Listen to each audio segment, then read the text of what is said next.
محمد الرسول اللہ، ایک اس میں لفظ محمد ہے صلی اللہ علیہ وسلم، ایک لفظ رسول ہے، ایک لفظ اللہ ہے۔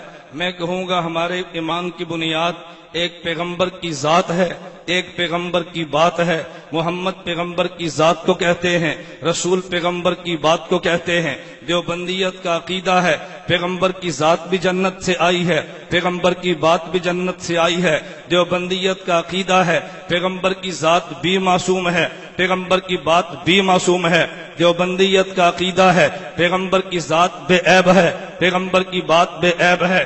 دیوبندیت کا عقیدہ ہے پیغمبر کی ذات کو ماننا بھی ایمان ہے، پیغمبر کی بات کو ماننا بھی ایمان ہے۔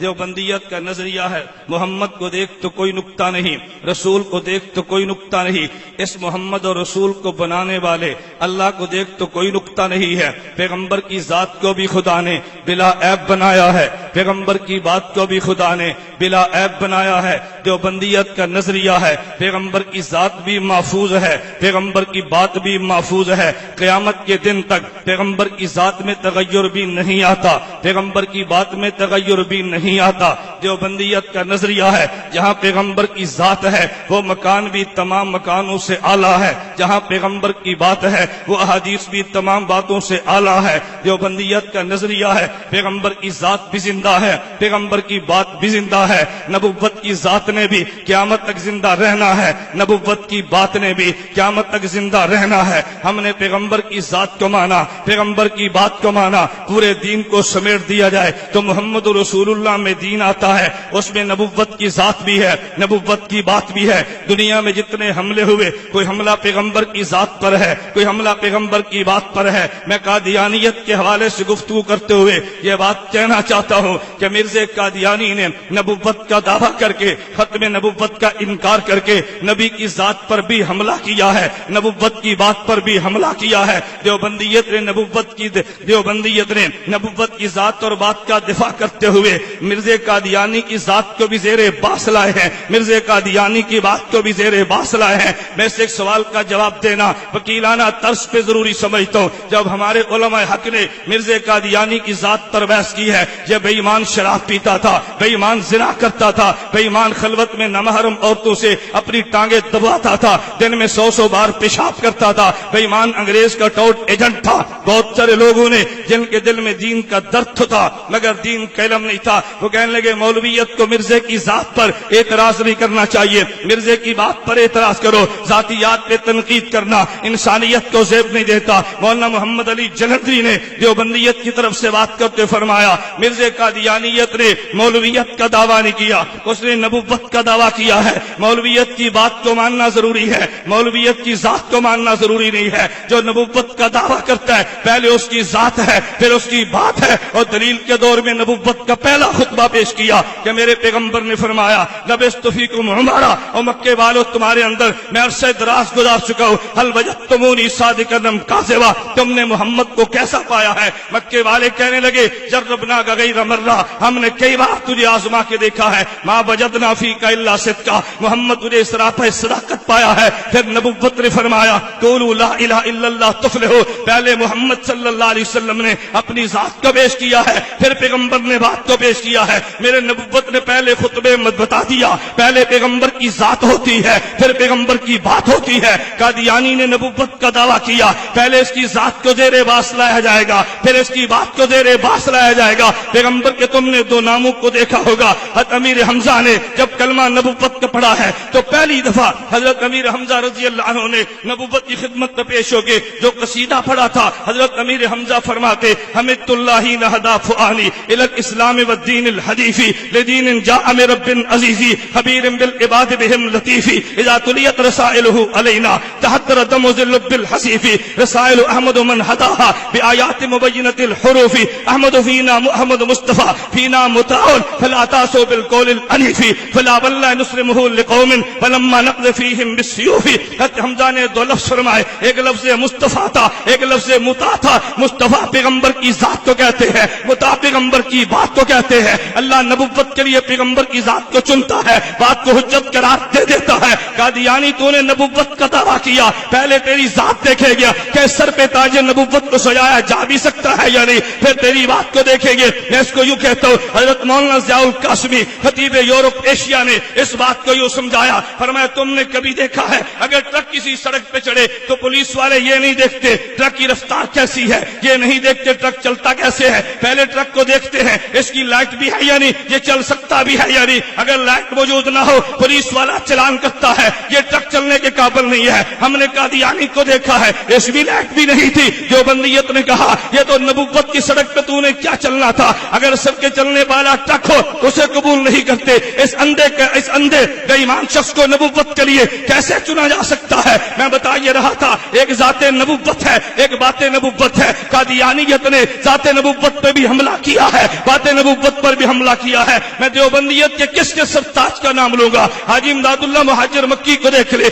بانی دیوبند مولانا قاسم ننوتوی کو دیکھ لے, دیوبند کے سرپرست اول مولانا رشید احمد گنگوہی کو دیکھ لے, شیخ العرب العجب حسین احمد مدنی کو دیکھ لے, حکیم الامت مولانا اشرف علی تھانوی کو دیکھ لے, المحدث عظیم علامہ انور شاہ کشمیری کو دیکھ لے. لگے تو نیچے چلتا رئیس المناظرین حجت اللہ فی الارض مولانا محمد امین اکاڑی کو دیکھ لے, علامہ علی شیر حیدری کو دیکھ لے, علامہ حق نواز شہی کو دیکھ لے. یہ جتنے علماء وہ تھے جو پیغمبر کی ذات کا بھی دفاع کرتے تھے, پیغمبر کی بات کا بھی دفاع کرتے تھے. میں نہایت اجلت کے ساتھ اور سرعت کے ساتھ سمیٹتے ہوئے بات کہنا چاہتا ہوں, سبیر ختم نبوت مولانا منظور احمد چریوٹی نے ختم نبوت کا دفاع کر کے نبوت کی ذات کی جنگ بھی لڑی ہے, نبوت کی بات کی جنگ بھی لڑی ہے, اور جنگ لڑنے کے لیے کبھی اپنے جسم کا بھی پرواہ نہیں کیا. ناروال کی زمین اس بات پہ گواہ ہے. گجرانوالہ میں مولانا چریوٹی رحمت اللہ علیہ جا رہے تھے, ایک ایکسیڈنٹ میں زخمی ہو گئے, بھی اسپتال لاہور میں داخل کرا دیا گیا. ادھر جلسے کا وقت آ گیا,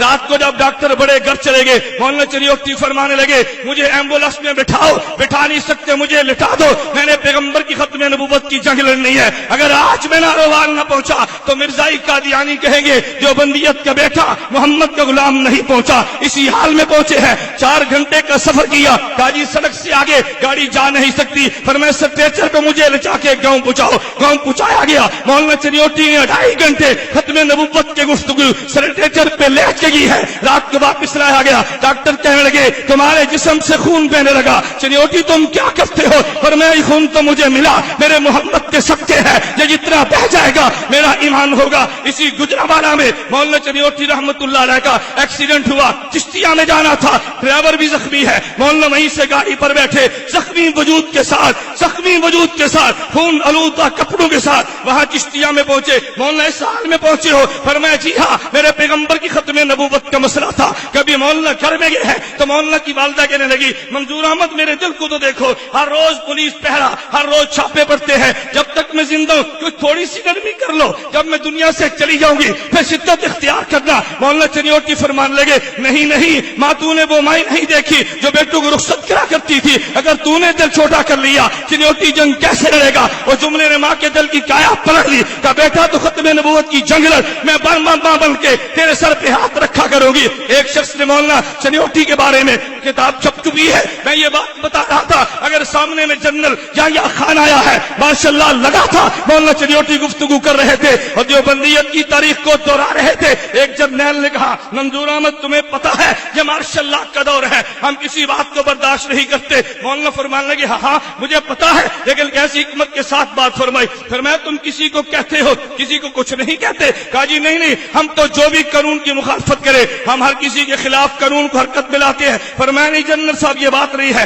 تم بازو کو معاف بھی کر دیتے ہو. کہا نہیں. فرمایا اچھا میں تم سے پوچھتا ہوں, مرزا قادیانی نے بھوک ماری ہے جو میری نبوت کو نہیں مانتا, وہ خنزیر کنجری کی اولاد ہے, اس کے خلاف تم نے کون سا ایکشن لیا ہے؟ تم نے اس کو معاف نہیں کر دیا. کہا ہمارے علم میں نہیں تھا, کہ کتاب میں دیتا ہوں, تم اس کا ایکشن تو لے کر دیکھو. وہ جنرل شرمندہ ہو گیا, مولانا کو چائے پلا کے رخصت کر دیا. میں بتا یہ رہا تھا کہ مولانا منظور احمد چریوٹی رحمت اللہ علیہ نے, میں نے باقی کابر علماء دیوبند کا تذکرہ جان بوجھ کے چھوڑتے ہوئے آج سفیر ختم نبوت کی بات کی ہے. مولانا چریوٹی رحمت اللہ علیہ اتنے بڑے مقام پہ بلند تھے, میں علماء سے کہوں گا، خطباء سے کہوں گا، اپنے اکابر سے بڑھ کے کبھی بڑک مارنے کی کوشش نہ کرنا۔ مولانا چنیوٹی کو میں نے عجیب دیکھا، ان کے حالات میں لکھا ہے، ایک شخص کہنے لگا حضرت مجھے آپ یہ تو ارشاد فرمائیں آپ کے اکابر اتنی مشقتیں برداشت نہیں کرتے تھے، اتنی شدت سے جنگ نہیں لڑتے تھے، وہ تو بہت نرمی بھی کر لیتے تھے، آپ کے استاذ کا نام لیا، فلاں استاد اتنا سخت نہیں تھا جتنے آپ سخت ہیں۔ مولانا چنیوٹی نے یہ نہیں فرمایا میرے استاد میں غیرت نہیں تھی، اس میں دلیل نہیں تھی، نانا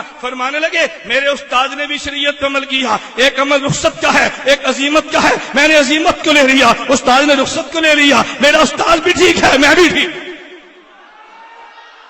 توجہ، نعرے چھوڑو، بیٹھ جاؤ بیٹھ جاؤ بیٹھ جاؤ، نعرے چھوڑو، توجہ۔ میں گزارش کر رہا تھا کہ مولانا چنیوٹی رحمت اللہ علیہ کو دیکھ تاریخ بھی چلائی ہے اور اپنے کابر کے انداز کو چھوڑا بھی نہیں ہے۔ میرے دوستوں میں ایک بات کہنا چاہتا ہوں، میں نے کہا میں کسی پہ تنقید نہیں کرتا، مجھے مسلک بیان کرنے کا تو حق ہے نا۔ فتح مبالہ کے عنوان پہ بات چل رہی تھی، آپ اس کتاب کو دیکھیں، مولانا کے سوانے پہ مولانا محمد مشتاق دامت برکاتہم نے بڑی مفصل کتاب تحریر فرمائی ہے۔ حضرت فضیلت الشیخ مولانا عبدالحفیظ مکی دامت برکاتہم، مولانا الیاس چنوٹی دامت برکاتہم، ان حضرات کے فرمانے پہ لکھی ہے۔ مجھے بڑا تعجب ہوا، توجہ کرنا، فتح مبالہ تھا، ڈی سی جنگ نے دفعہ 144 لگا دی، انتظار زہر تک کرنی تھی کہ زہر تک جو نہ آیا وہ ہار گیا، زہر کے بعد چلا جانا تھا۔ مولانا چنوٹی دامت برکاتہم اپنے رفقا کے ہاں مخصوص جگہ پہ چھپ کے پہنچے، پولیس بھی آ گئی، کہا جی تمہیں گرفتار کرنا ہے، بات بڑی سننے کی ہے۔ مولانا چنوٹی فرمانے لگے بھائی میں مجھے گرفتار کر لو لیکن زہر تک مجھے رہنے کا موقع دو نا، زہر سے پہلے تو میں نہیں جاؤں گا، زہر سے پہلے گیا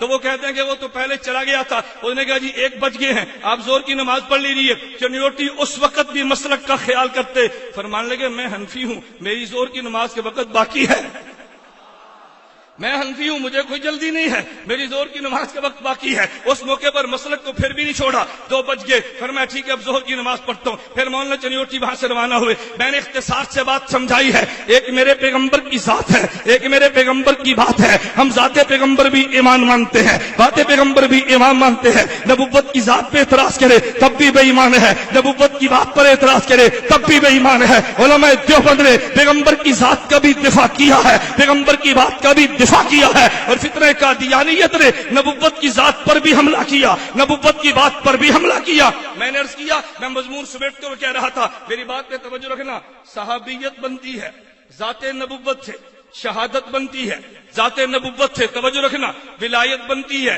ذات نبوت سے، ذات پیغمبر کے وجود سے، یہ سارے شعبے مارز وجود میں آتے ہیں۔ ذات نبوت کا دفاع ولایت کا بھی دفاع ہے، ذات نبوت کا دفاع شہادت کا بھی دفاع ہے، ذات نبوت کا دفاع یہ میرے پیغمبر کے صحابہ کا بھی دفاع ہے۔ ذات پیغمبر محفوظ ہے تو سب کچھ محفوظ ہے، پیغمبر کی ذات محفوظ نہیں ہے تو کچھ بھی محفوظ نہیں ہے۔ سفیر ختم نبوت فاتح قادیانیت فاتح مبالہ مولانا منظور احمد چنیوٹی نبر اللہ مرکزہ نے ذات نبوت کا بھی دفاع کیا، بات نبوت کا بھی دفاع کیا۔